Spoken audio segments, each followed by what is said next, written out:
says. Hey, everybody, this is Andy Leonard with Data Driven, the podcast where we talk about all things data science.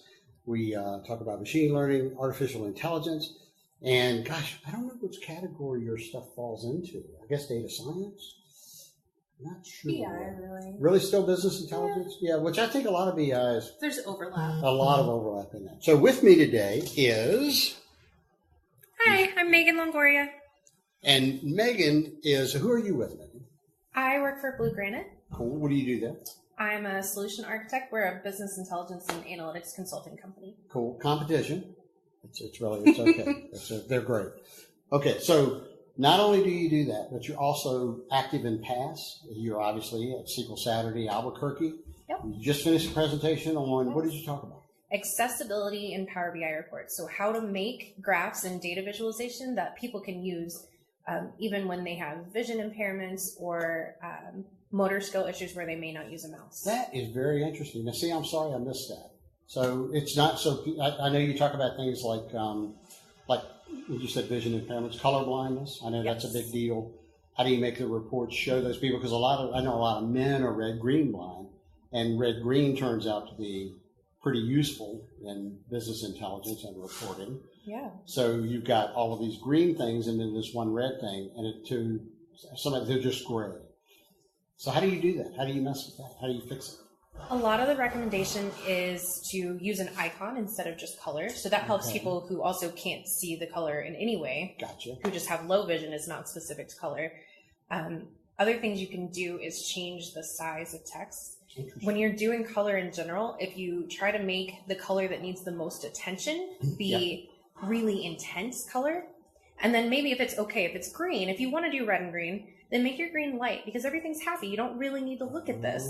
But your red is intense. You're saying, oh my gosh, hey, look over here. Right. This is bad. Look at me. That's a really good thought. So you talked about a ton more stuff, I'm sure, in there. So we didn't give away the farm here. No. Blue Granite's not going to sue and say, Meagan just told all the secrets. Nope. And that one's for free on my blog. Anyway. Well, there you go. That's awesome. Very good. Well, speaking about your blog, what is the address? Datasavvy.me.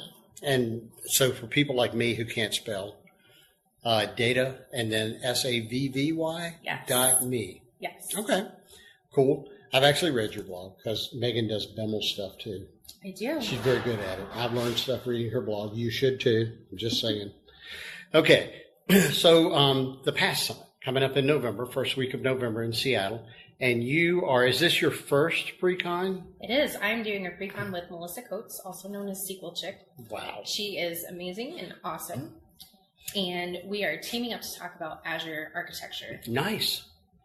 So I know Melissa does a pre-con at SQL Saturdays on data lakes. Yes. Is there going to be some data lake stuff in there? There will be. Okay. So we're going to try to take you through kind of an end-to-end different reference architecture solutions for where we used to just do, hey, everything's on a SQL Server box. Right. And so you may just have a big data warehouse with some SSIS and an analysis services database. Okay. Now, what does that turn into in the Azure world? Well, a lot of times it may be Data Factory with a data lake, and do you do Azure SQL DW or DB? We are bombarded with choices. Right. And so there are lots of reference architectures if you know what service you're using in Azure. But your first decision is actually, which one do I use and why do I do that? So you're going to provide some guidance on what to use and why to use it. Yes. That's interesting. Okay.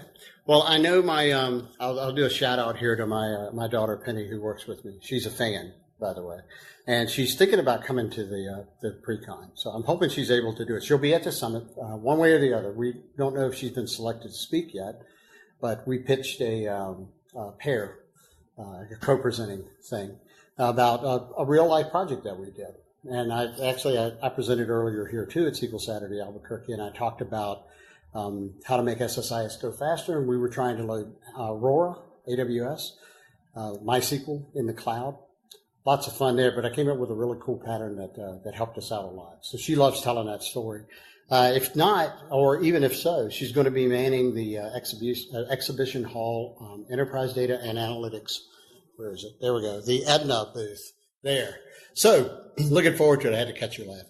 So we got a little plug in there, because Blue Granite, I would say Blue Granite and enterprise data and analytics compete, except there's just so much work out there. We're not really competing. Right. Nobody's calling me and saying, I talked to Blue Granite, and nobody's probably calling you and saying, well, I already talked to Enterprise Data and Analytics. Nope, and I've recommended you for stuff Well, before. thanks. So. Well, I've recommended you for some BIML work back when that's all I thought you did. So I'm sorry, but you've done a lot now. Are you a BIML hero? I'm not. Not a BIML hero? Are you? No. But you're in the Working kind of in the on it. pipe. Okay. Yeah, I'm spread across so many technologies that I tend to do something really intensely for a while and then hop off of it. So like DataViz has been a lot more intense lately. Gotcha. And I'll go back and I still do BIML, and I just did a project with it, but it kind of comes and goes. Yeah. Well, I think we actually had an exchange about that project. There was some stuff you were running into. I don't think I was much help. Oh.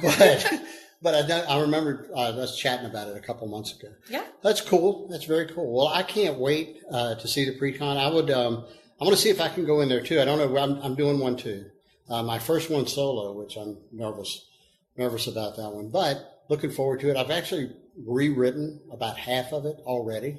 It may be completely rewritten. I've done this pre-con. In fact, I'm doing it in New York in about 2 weeks. And so, but it's going to be different. It's named the same topics, different demos and stuff. Anyway, Megan, thank you so much for being on this DataPoint with us. And I hope you have a great rest of your trip here in Albuquerque. All right. I'm getting ready to leave. I'm going to Chicago. Oh, wow. So anyway, yeah. Well, thank you. Hey, thanks.